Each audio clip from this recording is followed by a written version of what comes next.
গল্পস্রোত চ্যানেলে আপনারা শুনছেন সেলিনা হোসেন রচিত উপন্যাস কাঁটাতারে প্রজাপতি।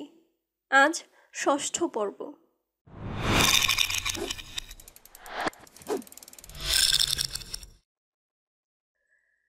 শিবদাস ঘরের দাওয়ায় বসে খৈনি টেপে, চোখে ছানি, ভালো দেখতে পায় না। যেদিকে তাকায় সবকিছু আবছা লাগে, যেন কখনোই দিন হয় না। ছেঁড়া ধুতি হাঁটুর উপর উঠে গেছে, মোটা রগ জেগে আছে। কালো কুচকুচে কাঠির মতো পাজোড়ায় হাত বোলায় শিবদাস। কাঁচা গোবরের গন্ধ আসছে। সুখিয়া বোধহয় ঘরদোর ল্যাপাপোছা করছে। ও অনুমান করে সুখিয়া ওর বড় ছেলে সুচন্দর বউ। দুজনের প্রেমের বিয়ে। জাহাবাজ মেয়ে সুখিয়া, কাউকে ছেড়ে কথা বলে না। ওর সামনে নিরীহ সুচন্দ কথা বলতে পারে না। ছেলের জন্য শিবদাসের মায়া হয়। কেমন করে যে ওদের প্রেম হলো ভেবে কুলিয়ে উঠতে পারে না। সুখিয়ার ছেলেপুলে নেই। বছর তিনেক আগে ওদের বিয়ে হয়েছে। শিবদাসের ঝিমুনি আসে। সকালে সুখিয়া ওকে কলাইয়ের ডালের রুটি দিয়েছিল। শুকনো এক টুকরো মাংসও ছিল সঙ্গে। খেতে খুব কষ্ট হয়েছে ওর। দাঁতে তেমন জোর নেই, কিন্তু কোনো অসুবিধের কথা সুখিয়াকে বলা যাবে না। শুনলে ও তেলে বেগুনে জ্বলে ওঠে, হাজারটা গালমন্দ করে। বেলা কত আন্দাজ করতে পারে না শিবদাস। দাওয়ায় রোদ এলে ও বুঝতে পারে যে সূর্য মাথার উপর। শিবদাস গুনগুনিয়ে গান গায়। যৌবনে ও খুব নাচতে পারত। সে নাচে পাগল হয়েছিল হরমোনি। 40 বছর ঘর করার পর সে আগেই চলে গেল। বয়সের এই একাকিত্ব এখন ওর আর সহ্য হয় না। ও জ্বালা জুড়োতে চায়। শিবদাস বাম হাতের তর্জনী দিয়ে চোখ চুলকোয়। তখন ঢোল বেজে ওঠে। পুজো মণ্ডপ থেকে ঢোলের শব্দ আসছে। ও চোখের ছানি উপেক্ষা করে দৌড়ে দাওয়া থেকে নামে। সুখিয়া গোবরসহ হাত চুবিয়ে দেয় মাটির গামলায়। কাদামাখা হাত মুছে নেয় গায়ের কাপড়ে। ও যখন বাড়ির বাইরে আসে দেখে একটু দূরে আম গাছের নিচে পড়ে আছে শিবদাস। চোখ গোল হয়ে উঠেছে, মুখে গোঙানি। সুখিয়ার চেঁচামেচিতে ছুটে আসে 2-4 জন। পাজাকোলা করে শিবদাসকে ঘরে আনে ওরা। ঢোলের শব্দে জেগে ওঠে চণ্ডীপুর। নারী পুরুষ ছেলেবুড়ো সবার মধ্যে চাঞ্চল্য। ওরা ছুটছে পুজো মণ্ডপের দিকে। আগামীকাল ওদের সূর্য পুজো। বছর 5 আগে ঠিক এই দিনে হয়েছিল। আজ ওদের আত্মশুদ্ধির দিন। ওরা সবার কল্যাণের জন্য প্রার্থনা করবে, দেবতার কাছে চাইবে যেন রোগ জরা থেকে মুক্ত থাকতে পারে, অভাব যেন ঘুচে যায়, ওরা যেন কোনো পাপ কাজে নিমগ্ন না হয়। যেখানে দেবতার উদ্দেশ্যে ছাগল পুজো হবে সে জায়গাটা গোবর দিয়ে লেপে পবিত্র করা হয়েছে। ঢোল বাজছে। ঢোল থেমে গেলে বাঁশি বাজে। ছোট ছেলেমেয়েরা গোল হয়ে বসে আছে। বড়রা নত মস্তকে প্রণামের ভঙ্গিতে দাঁড়িয়ে আছে। নিজেকে শুদ্ধ করার আপ্রাণ চেষ্টায় ওরা ধ্যানমগ্ন। 2টো সাদা ছাগল নিয়ে পুজো মণ্ডপে আসে দিনুধর, ও মাতলার ছেলে। ছাগল দুটো পুজোর জন্য মাতলার বাড়িতে বড় হচ্ছিল। সাদা ছাগল সবসময় পাওয়া যায় না বলে অনেক আগে থেকে সংগ্রহ করে আদর যত্নে এগুলোকে বড় করা হয়। দেখতে নাদুস নুদুস ছাগল দুটো এক টানা চেঁচিয়ে যায়। দিনুধর নানাভাবে আদর করছে। একগাদা কাঁঠাল পাতা দিয়েছে, কিন্তু খাওয়ায় ওগুলোর মন নেই। এদিক ওদিক তাকায় আর চেঁচায়।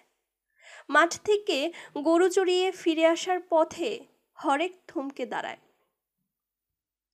ঢোলের শব্দে বোধহয় এমন করছে দিনু। ওই দিনের ওই কাঁঠাল গাছের নিচে নিয়ে যায়। আমি গরু রেখে আসছি। চান করিয়েছিস? দিনু মাথা নাড়ে। এখনো করাইনি। তুই যা, আমি আসছি। দিনুধর ছাগল নিয়ে চলে যায়। ওর খুব মন খারাপ। গত 2 বছর ও নিজে ছাগল দুটো পেলেছে। আজ রাত পোহাতে ওগুলো বলি হবে ভাবতেই ওর কান্না পায়। কিন্তু কারোর সামনে এ কথা বলার উপায় নেই। ও কাঁঠাল গাছের দিকে যেতে যেতে চোখের জল মুছছে। কিসের পুজো, কিসের কি ভেবে মন বিদ্রোহ করে উঠতে চাইলে ও সঙ্গে সঙ্গে নিজেকে প্রবলভাবে শাসন করে। এমন করলে পুজো হবে না। বড়রা জানতে পারলে ওকে মেরে ঢোল বানাবে। কাঁঠাল গাছের নিচে এসে ও পা ছড়িয়ে বসে থাকে। একমাত্র হরেকের কাছে ও মনের কথা বলতে পারে। ও বুঝে ও কিছুটা আলাদা। দিনুধর দেখতে পায় দূর থেকে হরেক আসছে। সারাদিনে শিবদাসের জ্ঞান ফেরে না। সুচন্দ ডাক্তারের জন্য লোক পাঠিয়েছে। নিজের বুদ্ধি অনুযায়ী যতটুকু পারছে সেবা করছে। কেন্দুয়া আর ঘাসুরায় 2 বোনের বিয়ে হয়েছে। ওদের আনাবার জন্য লোক পাঠিয়েছে। আর কি করবে সুচন্দ? মাথার কাছে বসে ততক্ষণ বেকুল হয়ে কেঁদেছে। তাই দেখে মুখ ঝামটা দিয়েছে সুখিয়া। ঢং! বুড়ো মানুষ, মরবার সময় হয়েছে মরবে, কান্নাকাটি করে ঢং দেখানো হচ্ছে। সুচন্দ চুপ করে থাকে। ও জানে বাবা মরে গেলে সুখিয়া খুশি হবে। খাবার একজন লোক কমে যাবে। ওর দুঃখ বাবা সূর্য পুজোও করে যেতে পারল না। ওর সংসারে ছেলেপুলে নেই। রাত দিন দাওয়ার উপর বসে থাকা বাবাকে ওর শিশুর মতো লাগত। ওই শূন্য বারান্দা সুচন্দের বুকের উপর চেপে বসে। ঢোলের শব্দ ওর বুকে হাতুড়ির মতো পড়ছে। সুচন্দ ঠিক করে এবার পুজোয় ও সুখিয়ার জন্য প্রার্থনা করবে। ও জানতো না সুখিয়ার মনে এত লোভ। ভগবান, সুখিয়া যেন ভালো হয়, নির্লোভী হয়, যাতে ওর বুড়োকালের দিনগুলো শান্তিতে কাটে। যৌবনে যন্ত্রণা সহ্য করা যায়, বুড়ো বয়সে যায় না। পড়ে গিয়ে থুতনি কেটে গেছে, হাঁটু ছিলে গেছে, বুকে আঁচড় লেগেছে শিবদাসের। শিবদাসের কাটা থুতনির দিকে তাকিয়ে সুচন্দ সিদ্ধান্ত নেয় যে বুড়োকালে সুখিয়া বেশি যন্ত্রণা দিলে ও ধুতুরার বিষ খেয়ে মরে যাবে। ওর বেশি বাঁচার শখ নেই। বাবার গায়ে চাদর টেনে দিয়ে ও বারান্দায় এসে দাঁড়ায়। রোদ জন্মনে দিনের শেষ। চণ্ডীপুরের উপর দিয়ে খুশির হাওয়া বয়ে যাচ্ছে। ঢোলের শব্দে মানুষের আত্মা বিশুদ্ধ হচ্ছে। ঘরে ঘরে বাড়তি খাবার রান্না হচ্ছে। সুখিয়া কি যেন রাঁধছে, তার গন্ধ আসছে। শুধু সুচন্দ একা শোকার্ত। কারোর সঙ্গে ও দুঃখ ভাগ করতে পারছে না। ওর কেউ নেই। সুখিয়া ওকে বোঝে না। ও মন স্থির করতে পারছে না যে আজ ও ঠাকুরের কাছে কি চাইবে। ও বারান্দা থেকে নেমে পাশের বাড়িতে আসে। এটা বুড়োঙের ঘর। ও দীর্ঘদিন ধরে অসুস্থ। কি যে অসুখ কেউ বুঝতে পারে না। ও রাত দিন ঘরেই থাকে। ওর স্ত্রী দিনমণি অন্যের জমিতে কাজ করে যা রোজগার করে তাই দিয়ে সংসার চলে। ওদের 10 বছরের ছেলে মিসমি ছটফট চঞ্চল, স্বাস্থ্যে রোগা, কিন্তু বুদ্ধিমান। সুচন্দকে পেলে 1000 রকম প্রশ্ন করে। বাবার সঙ্গে ওর সদ্ভাব নেই। শরীর খারাপ বলে বাবা ওর প্রশ্নের জবাব দেয় না। ওর দুষ্টুমিতে তেমন সাড়া দেয় না। তাই সব অত্যাচার সুচন্দর উপর। সুচন্দ ঘরে ঢুকতেই মিসমি দৌড়ে এসে জড়িয়ে ধরে। কাকু, ঠাকুরজির কাছে তুমি কি চাইবে? সুচন্দর বুক ফুলে ওঠে। নিজেকে নির্ভার মনে হয়। সঙ্গে সঙ্গে বলে, তোমার মতো একটি ছেলে চাইবো। মিসমি হাততালি দিয়ে হেসে ওঠে। তাহলে খুব মজা হবে, আমরা দুজনে শিকারে যাব। দিনমণি সুচন্দাকে বসার জন্য পিড়িয়ে এগিয়ে দেয়। ও বসলে মিসমি ওর কোলে চেপে বসে।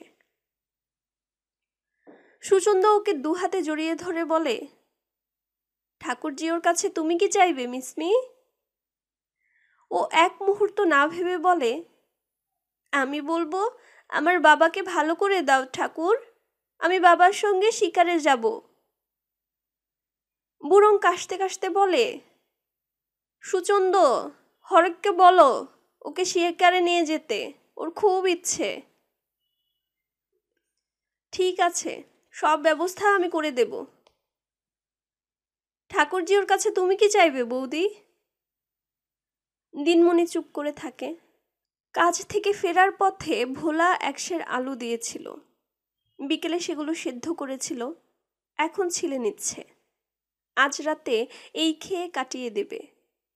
বুড়ং কাশি চাপতে চাপতে বলে, ও কিছু চাইবে না ঠাকুরের কাছে। কেন? সুচন্দ বিস্ময় বিমূঢ় হয়ে যায়। সারা গ্রাম এই পুজোর জন্য উদগ্রীব হয়ে আছে, আর দিনমণি কিনা। তখন দিনমণি আঁচলে চোখের জল মুছে বলে, গত দুটো পুজোয় ঠাকুরকে বলেছি, ঠাকুর ওকে ভালো করে দাও, ঠাকুরের দৃষ্টি আমার দিকে তো পড়ে না। এই নিয়ে মন খারাপ করতে নেই বৌদি। দিনমণি মাথা নিচু করে কাজ করে যায়। বুড়ং বালিশে মাথা এলিয়ে দেয়। ওর একবার উঠে বসার ইচ্ছে হয়েছিল, কিন্তু ভালো লাগলো না। মিসমি ওর মুখের দিকে তাকায়, তারপর কথা খুঁজে না পেয়ে বলে, পিলচু হরম আর পিলচু বুড়ির গল্পটা বলো না কাকু। তারপর একদিন মারাংচুরও আমাদের বাবা আর মায়ের বিয়ে দিয়ে দিলেন। বিয়ের দিন সে কি ধুমধাম হলো, ঢোল বাজলো, শোর জবাই হলো, সারা রাত ধরে চলল নাচ গান। পিলচু বুড়ির নাচ আর থামে না। শেষে মারাংচুরও বলল, তোমাদের একটা নতুন জিনিস শিখাবো। পিলচু বুড়ি নাচ থামিয়ে মারাংচুরের কাছে এসে বসল। বিয়ের আনন্দে পিলচু হরমের আনন্দের শেষ নেই। ও কেবল বনবন ঘুরে, নতুন জিনিস বানাবে শুনে সেও দৌড়ে এসে কাছে বসে।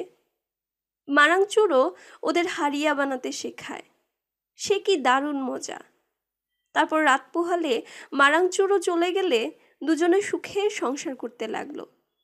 সেই থেকে পৃথিবীতে মানুষ জন্মাতে শুরু করলো। হাজার মানুষে ভরে গেল পৃথিবী। আমিও বুঝি পিলচু হরম আর পিলচু বুড়োর কাছ থেকে এসেছি। হ্যাঁ, তাই তো, কি মজা। মিসমি হাততালি দিয়ে হেসে ওঠে। বুড়ো ক্লান্ত কণ্ঠে বলে, তোমাকে পেলে ও খুব খুশি হয় সুচন্দ। আমি ওর বাবা হয়েও ওর জন্য কিছু করতে পারলাম না। দিনমণিও আমার বোঝাই কেবল টেনে গেল। বৌদির মতো কেউ হয় না, এইটুকুই তো শান্তি। এই কথাটুকু সুচন্দের ভালো লাগে না। ওর বুকে ঈর্ষা জন্মে। দিনমণিকে দেখে ওর বুকে আকর্ষণ বাড়ে। ওই শান্তিটুকু ও চায়। হঠাৎ করে ওর মনে হয় বুড়ং মরে গেলে ও দিনমণিকে বিয়ে করতে পারে। ঠাকুরজিও বুড়ংয়ের মরণ দাও। দাঁত কিরমিরিয়ে ওঠে ওর, তবু শান্ত গলায় বলে, আমি যাই বুড়ং, তুমি ঘুমিয়ে পড়ো। দিনমণি ওর পিছু পিছু উঠোন পেরিয়ে আসে। ঘরে যাও বৌদি, তোমার ধৈর্য দেখলে আমার হিংসে হয়। আর তো পারি না, মন যে গুড়িয়ে যাচ্ছে। কিন্তু মুখে তা স্বীকার করবে না। সুচন্দ দ্রুত পায়ে অন্ধকারে মিলিয়ে যায়। এই পরিবারটির সঙ্গে অনেকদিন ধরে ওর ঘনিষ্ঠতা, এই নিয়ে সুখিয়া খোঁচা দিতে ছাড়ে না। কিন্তু তা উপেক্ষা করেও কোথাও গিয়ে দুদণ্ড জিরোবার উপায় নেই। সবখান থেকে জ্বলুনি নিয়ে ফিরে আসতে হয়। কোথায় ওর স্বস্তি? বারান্দায় পা দিতে না দিতে সুখিয়া চেঁচিয়ে ওঠে, কোথায় গিয়েছিলে? কোন মরা পোড়াতে নাকি মাঘ ভাতার খেলতে? আমি তো হাত পুড়িয়ে রেঁধেই রেখেছি, এসে গিললেই হয়। সুচন্দ কোনো কথা না বলে শিবদাসের বিছানার কাছে যায়। একইভাবে শুয়ে আছে শিবদাস, কোনো সাড়া শব্দ নেই, কেবল বুকের খাঁচা ওঠানামা করে।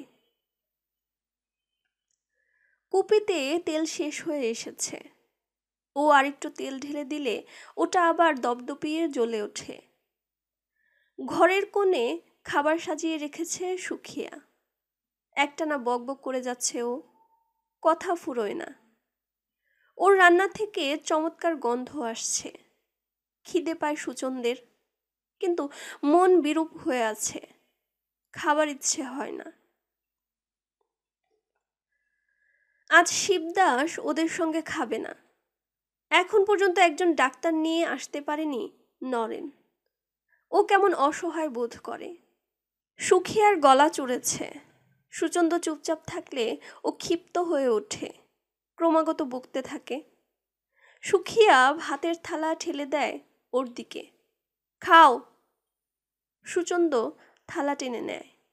ও জানে না নিলে ওই থালা ভাতসহ ওর গায়ে গড়াবে। বনমোরগের মাংস সাদা ভাতের উপর লাল হয়ে আছে, যেন 2 রঙের ফুল ফুটে আছে। সুচন্দ খেতে পারে না, বুকের ভেতর প্রচণ্ড কষ্ট। শিবদাস বনমোরগের মাংসের জন্য লোভীর মতো চেয়ে থাকত। সুখিয়াকে লুকিয়ে ও নিজের ভাগ শিবদাসকে দিত। ও হঠাৎ করে শিবদাসের বুকের উপর মাথা রেখে হু হু করে কেঁদে ওঠে। তীব্র কণ্ঠে চেঁচিয়ে ওঠে সুখিয়া, ওই বুড়ো ন্যাড়াখোরা মরেও না, মরলে আমার জ্বালা জুড়োয়, এমন ঢং আর দেখতে হবে না। সুখিয়া নিজের ভাত রেখে উঠে আসে, হ্যাচকা টানে সুচন্দকে সোজা করে দেয়। গেল। ও ভাতের থালা সুচন্দর সামনে তুলে ধরে। সারাদিন কষ্ট করে রান্নার পর সুচন্দর সেদিকে খেয়াল নেই। পাড়া বেরিয়ে এসে আবার বাপের জন্য কাঁদতে বসেছে। ওর বুক জ্বলে যায়। নিজের ভাতটাও ঠিকমতো খাওয়া হয় না সুখিয়ার। সুচন্দ গপগপিয়ে কয়েক গ্রাস ভাত খেয়ে 1 গ্লাস পানি খায়। ভাতের থালা একপাশে ঠেলে রেখে ও বারান্দায় এসে বসে। সুখিয়া 1000 রকম কথা তুলে বকবকিয়ে যাচ্ছে। সুচন্দ অকস্মাৎ সবকিছু থেকে নিজেকে মুক্ত করে ফেলে। ওর কেবলই মনে হয় এই অন্ধকারের শেষে সূর্য উঠলে শুরু হবে পুজো। ও মনে মনে বলে, ঠাকুরজি ওকে বলবে পরজন্মে দিনমণি যেন ওর বউ হয়। সূর্য পূব আকাশে গাঢ় লাল ছড়িয়ে দেবার সঙ্গে সঙ্গে বলি হয় সাদা ছাগল। নারী পুরুষ প্রার্থনা করছে, ঢোল বাজছে মৃদু লয়ে, পুরোহিতের কণ্ঠে মন্ত্র উচ্চারিত হচ্ছে।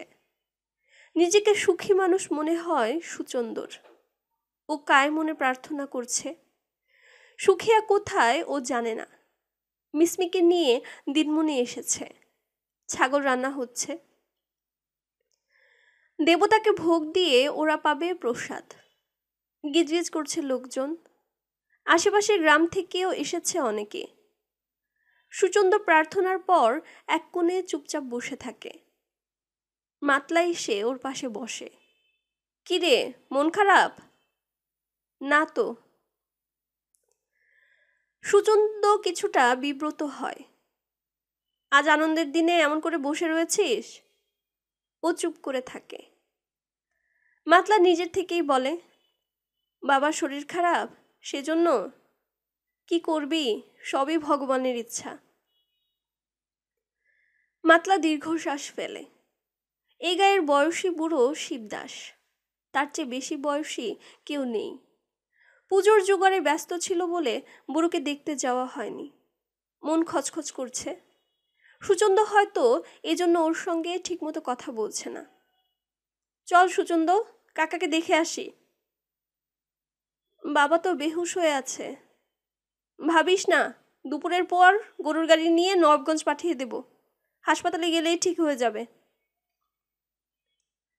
নরেনকে পাঠিয়েছিলাম ডাক্তারের জন্য। ডাক্তার নাকি অন্য গায়ে রুগী দেখতে গেছে, কাল দুপুর নাগাদ ফিরবে। দুজনে হাঁটতে থাকে। মাতলার মন খচখচ করে। শিবদাসকে কোনোদিন অসুস্থ হতে দেখেনি ও।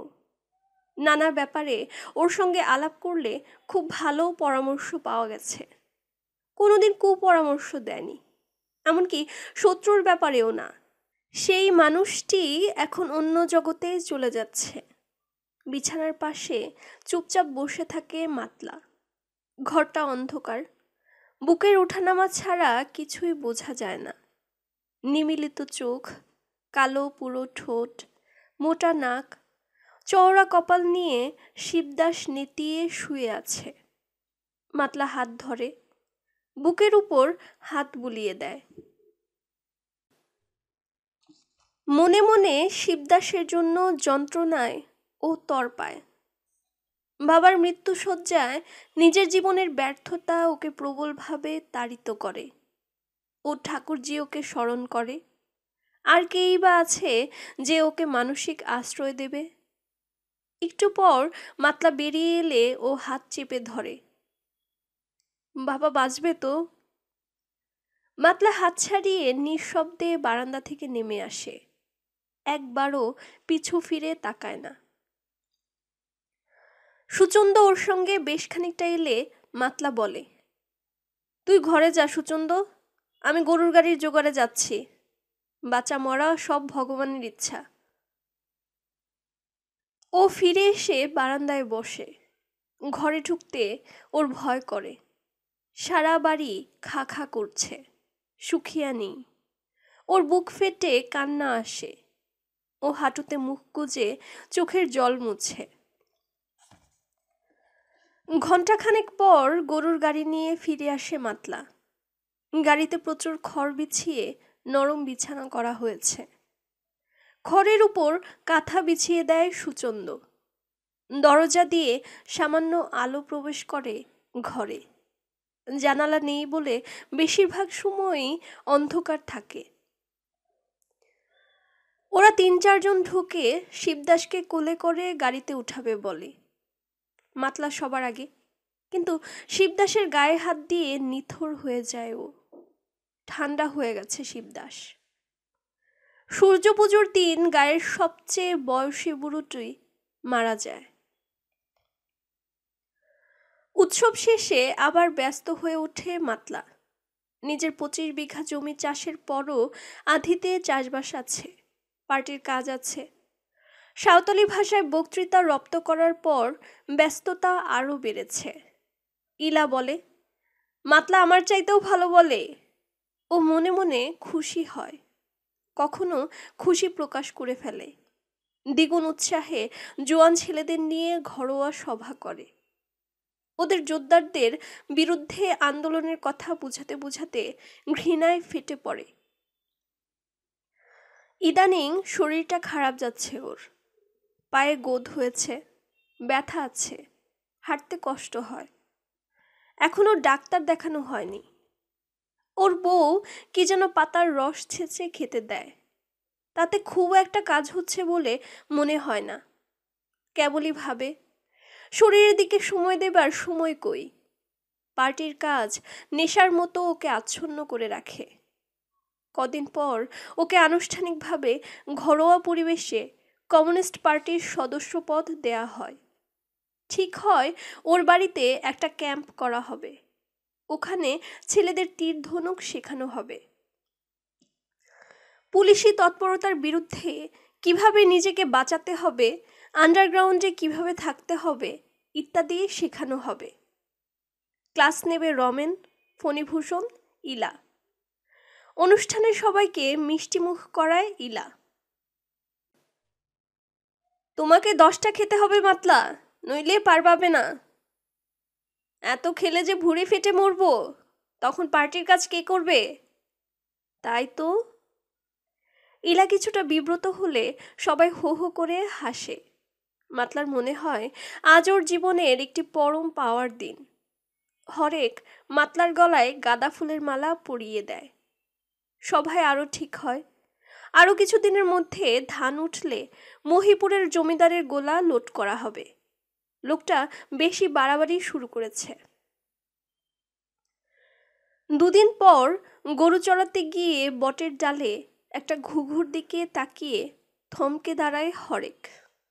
চকচকে পালকে রোদ ঠিকরে পড়ছে, খয়েরি রঙে সাদা ফোঁটা ফোঁটা দাগ। পাখিটা আপন মনে ডাকছে, কোনো দিকে খেয়াল নেই। হরেক কোমর থেকে গুলতি বের করে, গরু নিয়ে এলে তৈরি হয়ে আসে ও। ওর কোমরে ছোট ছুরি, লবণ মরিচের গুঁড়ো এবং দিয়াশলাই থাকে। ও একটুক্ষণ কান পেতে শোনে, মনটা কেমন করে ওঠে। পর মুহূর্তে শিকারি হাত নিষ্পিস করে উঠলে ও গুলতি তাক করে। বেশ খানিকটা দূরে ছিটকে পড়ে ডানা ঝাপটায় পাখিটা। ও দৌড়ে গিয়ে ধরে কোমর থেকে চাকু খুলে গলা কেটে ফেলে। তারপর দ্রুত হাতে পালক ছাড়িয়ে নাড়ি ভুড়ি বের করে। 4-5টা বটের পাতা কাঠি দিয়ে গেঁথে তার উপর পাখিটা রেখে ছুরির মাথা দিয়ে চিড়ে নেয় গোটা শরীর। তারপর খুব করে লবণ মরিচের গুঁড়ো মাখায়। শুকনো ডাল জ্বালিয়ে পাখিটা ঝলসায়। পেটের যে জায়গা কেটে নাড়ি ভুড়ি বের করেছে সে ফুটোয় একটা লাঠি ঢুকিয়ে ওটাকে আগুনের উপর ধরে। এভাবে পাখি ঝলসে খেতে ওর ভালো লাগে। বাতাসে সুগন্ধ ছড়িয়ে গেলে বারবার ওর জিভে জল আসে। পাতার উপর পাখিটা ঠান্ডা হবার জন্য রেখে ও পা ছড়িয়ে বসে। দেখতে পায় দূর রাস্তার মোড়ে 4 জন পুলিশ। ওরা এই গায়েই আসছে। হরেকের আর পাখি খাওয়া হয় না। ও মাতলাকে খবর দেবার জন্য পাখিটা হাতে ঝুলিয়ে মাঠের মধ্য দিয়ে দৌড়াতে থাকে। আছিয়া এক দৃষ্টে কুতুবের দিকে তাকিয়ে থাকে। ওর চেহারা ক্রূর, কাউকে হাতের কাছে পাবার জন্য উসখুস করছে এমন একটা ভাব। আছিয়ার কিছুটা ভয়ও করে। মোলায়েম কণ্ঠে বলে, বাপজান, কথা বলবে না? কুতুব আছিয়ার চোখে চোখ রেখে স্থিরভাবে তাকিয়ে বলে, জোহরা গলায় ফাঁসি দিয়ে মরেছে। কুতুবের চোখের পাতা পড়ে না, মনি নড়ে না, আছিয়ার মুখের উপর থেকে চোখ সরে না। কুতুব। আছিয়ার অস্ফুট আর্তনাদ ওর কানে ঢুকে না। ওর মনে হয় সোনা মসজিদের সবুজ মখমলের মতো ঘাসের উপর শুতে পারলে ও একটা চমৎকার ঘুম দিত। কতকাল ওর ঘুম হয় না। বড় প্রয়োজন ঘুমের। কুতুবের বুকে পিপাসা। ও বারান্দা ছাড়িয়ে উঠোনে নামে। আছিয়া পথ আগলে দাঁড়ায়। কোথায় যাচ্ছ? আপনার রেড়ির বাগানে। কেন? গাছপালার মধ্যে ঠান্ডা বেশি, আমার শরীরে আগুন, জ্বলে পুড়ে যাই। বাপজান, আমি যাই। খবরটা কোথায় পেলে? জোহরা শ্বশুরবাড়ি থেকে লোক এসেছে। খবর শুনে ইয়াসিন কুত্তা দৌড় দিল। থুহ! কুতুবের মুখ শুকনো, থুতু আসে না। আশ মিটিয়ে থুতু ফেলতে পারে না। সেদিন মেয়েটার বিয়ে হলো, আর এর মধ্যে মরল। ওর সাহস আছে, আমার চাইতে বেশি সাহস। ও আমার জন্য মরতে পারলো, আমি পারলাম না। আমি কি একটা মরদ? আমি তো বলদ, মানুষের ছেলে না। কুতুবের শরীরে হাহাকার ফেরে। আছিয়া ওর ঘৃণা দেখে, যন্ত্রণা দেখে। ভালোবাসা কি এমনই ছোবল মারা? সমস্ত শরীর হৃদয় বিষাক্ত করে দেয়। ওর নিজের জীবনে এমন ভালোবাসার অভিজ্ঞতা হয়নি। জীবনের ওই মধ্যসীমায় এসে আছিয়া কুতুবের মতো ভালোবাসা পেতে চায়। আর কি সময় আছে? তীব্র ক্ষোভে কেবলই মনে হয় জীবনে কোনো কিছুই পাওয়া হলো না। কুতুব উঠোন পেরিয়ে যায়। আছিয়া দ্রুত ওর সামনে গিয়ে দাঁড়ায়। বাপজান, আজান পড়লে ঘরে আসবে, ঝোপঝাড়ে সাপ আছে। কুতুব মৃদু হাসে, উপেক্ষার হাসি। আমি ভাত রাঁধবো, তুমি খাবে? খাবো। আমাকে না বলে চলে যাবে না তো? না, যাব না। আজ রাতে আপনার এখানে থাকবো। থাকো বাবজান, থাকো। কুতুবের জন্য কিছু করতে পারার খুশিতে আছিয়ার মুখ আনন্দে উদ্ভাসিত হয়ে ওঠে। কুতুব রেডি বাগানের দিকে চলে গেলে ও দ্রুত রান্নাঘরে আসে। রেডির ডাল ভীষণ নরম, অল্প চাপে ভেঙে যায়। রান্নাঘরের বারান্দায় বসে শুকনো ডাল ভাঙে, এক্ষুনি রান্না শেষ করবে। সীতারা, ও সীতারা! আম্মা, কি কহাচ্ছেন? আজ কুতুব আমাদের বাড়িতে থাকবে। সীতারা, তুমি তাড়াতাড়ি রান্নার যোগান দাও। সীতারা জানে আছিয়া অনেক সাধাসাধি করে কুতুবকে রাখতে পারে না, খাওয়াতে পারে না। ওর খটকা লাগে। সত্যি কুতুব থাকবে তো? পানি আনতে গিয়ে ও দেখেছে কুতুব পুকুর পাড়ের রেড়ি গাছের ঘন ঝোপের নিচে বসে আছে। মানুষের ওইভাবে বসে থাকা দেখলে ওর ভীষণ হাসি পায়। সীতারার দুঃখের তীব্রতা কম।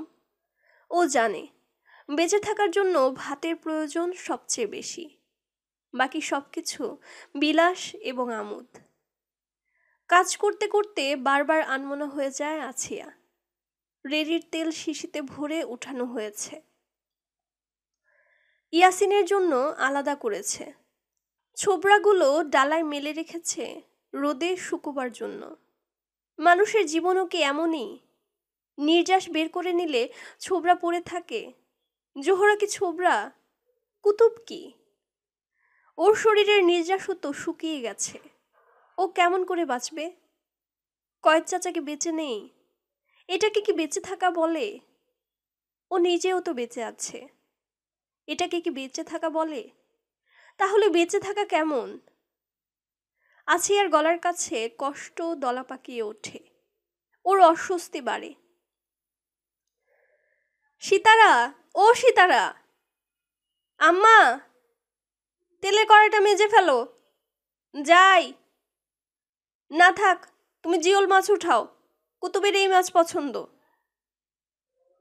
একবার পোলোর নিচে এই মাছের কাটা খেয়ে 15 দিন হাতে ঘা ছিল, সে কি আজকের কথা? আছিয়া নিঃশ্বাস ফেলে। সীতারা অকারণে ঘাড় নাড়ে। ও সীতারা, চাল ধুয়ে আনলে না? তোমাকে নিয়ে আর পারি না, কাজে মন দাও বললাম। সীতারা বিস্মিত হয়। আছিয়া আজ যেন অসংলগ্ন বকছে। একসঙ্গে এত কথা কখনো বলে না। এত অস্থির কেন আছিয়া? আজ কি ইয়াসিন বসতে আসবে? কিন্তু তার জন্য তো আছিয়া এত উতলা হয় না। তার আসা যাওয়া তো এখন আর কোনো ব্যাপার নয়। আছিয়ার হাতের কাজ থেমে গেছে। উদাস চোখে তাকিয়ে আছে, যেন জীবনের সমস্ত ব্যর্থতার গ্লানি ওকে বিমূঢ় করে রেখেছে। সীতারা, আমার বাপের দাদার দাদা না মস্ত বড় বস্তি ছিল। সীতারা সে কথা শুনতে পায় না। ও চালের গামলা নিয়ে কুয়ো পাড়ে যায়। তার আগে ও কালো কুচকুচে রঙের বড় লোহার কড়াইটা মাজবে। আছিয়ার বাপের দাদার দাদার গল্প ও অনেকবার শুনেছে। আছিয়া ফাঁক পেলে সে গল্প বলে, বলতে ভালোবাসে। সীতারা জানে রূপকথার মতো সেই সব দিন। ওদের এইসব দিন কি 100 বছর পর রূপকথা হবে? ধুত, কেমন করে? ওর হাসি পায়। আছিয়া চুলোয় আগুন দিয়েছে। দাউ দাউ জ্বলছে আগুন, সোনার মতো রং। ওর বাবা বলতো ইস্ট ইন্ডিয়া কোম্পানি মালদহে তাদের কেন্দ্র প্রতিষ্ঠা করেছিল। পলুপোকার চাষ এবং কাঁচা রেশম উৎপাদনের সুবিধার কারণে কোম্পানি এখানে কুঠি স্থাপন করে। পরে ইংলিশ বাজারে একটি বাণিজ্যিক রেসিডেন্সি খোলা হয়। সেখানে যে কারখানা ছিল তার দেয়াল ছিল অনেক উঁচু, ডিঙিয়ে ঢোকার সাধ্য ছিল না কারো। তার প্রতি কোণে একটি করে মোট 8টি কামান বসানো ছিল। স্থানীয় লোকেরা এই রেসিডেন্সির নাম দিয়েছিল বড় কুঠি। আছিয়ার বাবার দাদার দাদা ছিল এলাকার সবচেয়ে বড় রেশম যোগানদার। তার হাতে রেশম গুটি সোনা হয়ে ফুটত। লোকে বলতো সোনার ফুল। এখান থেকে রেশম বিদেশে রফতানির জন্য কলকাতায় চলে যেত। বিদেশ থেকে কত লোক আসতো ওই বাবার দাদার দাদার হাতের কাজ দেখতে। এই কারখানায় রেশমের কাপড় বিভিন্ন রঙে রাঙানো হতো। সোনা এবং রূপোর সুতো দিয়ে তার উপর কারুকাজ করা হতো। এই কারুকাজে আছিয়ার বাবার দাদার দাদার জুড়ি ছিল না। ওই অসাধারণ শিল্পকর্ম দেখার জন্য লোক ভিড় করত। কখনো কারখানার গেট থেকে লোকজনকে লাঠি দিয়ে মেরে সরানো হতো। ওই কারুকাজ কিংবদন্তির মতো প্রচলিত হয়ে যায়। শুধু মালদহ মুর্শিদাবাদ নয়, দূর দূরান্ত থেকে লোক আসতো। সোনার রূপার কারুকাজ খচিত কাপড় রাজধানীর মতো বিরাজ করত ইউরোপের বাজারে। ওর বাবা বলতো অনেকের কাছে শুনেছে লোকটার হাতে নাকি জাদু ছিল। যা করত তাই ফুটে উঠত। চোখ ফেরানো কঠিন ছিল। বাবার কাছে গল্প শুনতে শুনতে সেই মানুষটিকে দেখতে বড় ইচ্ছে হতো। আছিয়ার বাবা তাকে দেখেনি, তার বাবাও না, অথচ গল্পে গল্পে মানুষটা বেঁচে আছে। আমরা কেন পারি না অমন কিংবদন্তির মানুষ হতে? আছিয়া চুলোয় কাঠ গুজে দেয়। আসলে ওর কষ্ট হচ্ছে, এই জন্য ও ভালো গল্প মনে করে মন ভালো করতে চাইছে। ও মনে প্রাণে চাইছে চমৎকার কারুকাজময় রেশম বস্ত্র ওর জীবন আচ্ছন্ন করে রাখুক।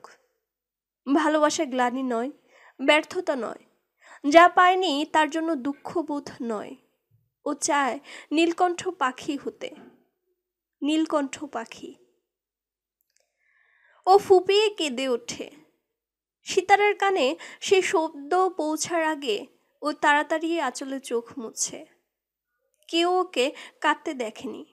সবাই বলে আছিয়া শক্ত মেয়ে মানুষ। স্বামীর মৃত্যুর পর সংসারের হাল ধরেছে, চমৎকার ব্যবসা চালাচ্ছে, কোথাও কোনো ঘাটতি নেই। আছিয়ার পলু পোকা মহামারীতে মরে না, ও রেড়ির গাছ ফ্যাকাশে হলদে হয়ে যায় না, সুতো নষ্ট হয় না। আজ কুতুবকে বিচলিত করে দিয়েছে। জোহরার মৃত্যুতে জীবনের দিকে পেছন ফিরে তাকাচ্ছে বারবার। নিজেকে বড় অসহায়, নিঃসঙ্গ মনে হচ্ছে। ধন্যবাদ সকলকে এতক্ষণ সাথে থাকার জন্য। যারা আমাদের চ্যানেলটি সাবস্ক্রাইব করেছেন তাদের সকলকে অসংখ্য ধন্যবাদ। যারা এখনো করেননি করে ফেলুন এবং পাশে থাকা বেল আইকনটি প্রেস করে রাখুন পরবর্তী অংশ পেতে। গল্প ভালো লাগলে লাইক, কমেন্ট এবং অন্যদের কাছে শেয়ার করার অনুরোধ রইল।